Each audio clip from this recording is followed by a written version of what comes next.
History is usually decided by the sword, but there was one king who wagered his throne on a single mind. King Hiero was not a foolish ruler. He understood an unwritten law of power. The moment a king appears uncertain, his kingdom is already half collapsed. And on that day, doubt surrounded him. Rome was moving fast. They did not arrive with armies alone, but with reputation. Every city they besieged eventually fell. Advisors urged the old methods: add more soldiers, strengthen the walls, prepare for sacrifice.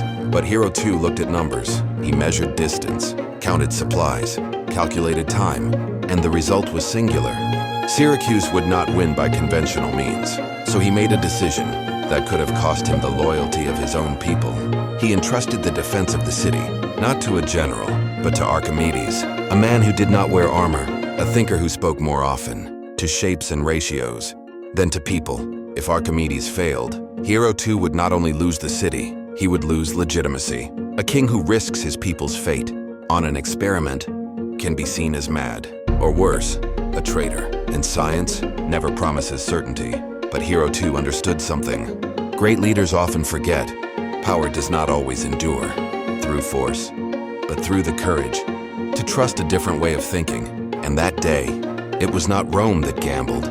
It was a king who chose science as his final stake. Not all kings fall to enemies. Some fall to decisions that are too bold. When Hiero.X announced his choice, the palace froze.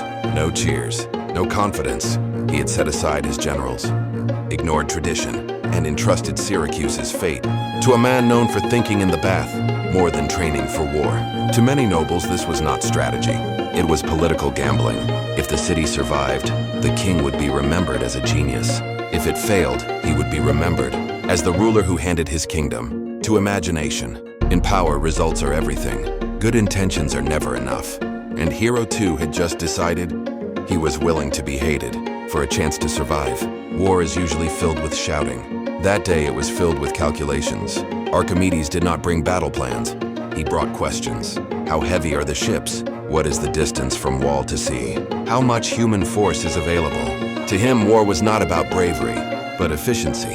He remapped the battlefield as a mechanical puzzle. The soldiers were confused. How could numbers save lives? They did not yet realize. Numbers would decide who lived and who drowned. The Romans feared swords. They laughed at ropes and wood. Archimedes began with something simple, the pulley, not to lift cargo, but to humiliate enemy strength. One man, one hand, moving a weight that should have been impossible. If the calculation was wrong, the device would become a final joke. But a pulley does not care about reputation. It obeys only the laws of nature. Nothing is more dangerous than an enemy who is mocked. Roman ships approached with confidence. They saw no threat. Then, the ship was lifted, not by gods, not by monsters, but by a system of levers and pulleys. Panic spread. Formations shattered. Confidence collapsed. That day, Rome learned. Muscle can lose to mind. Power is fragile until results speak. The people of Syracuse began to change. Doubt turned into awe. Whispers became belief. Hiero too was no longer seen as mad. He was seen as visionary. But one victory does not end a war. And Rome never forgets humiliation. Rome did not surrender. They waited. The siege continued. Time became a weapon. Science can break assaults, but can it defeat hunger? Every day was a test of the king's decision, and time never takes sides. Science needs protection, and protectors can die. Hiero too passed away. And with his death, Archimedes' political shield weakened. The new ruler did not understand science. He understood only fear. Without a king who believed, the mind became vulnerable, and science stood alone again. It saved the city, but the city did not save it.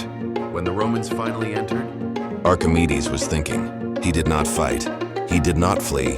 He was too deeply immersed in the world of ideas. A sword does not recognize the value of thought.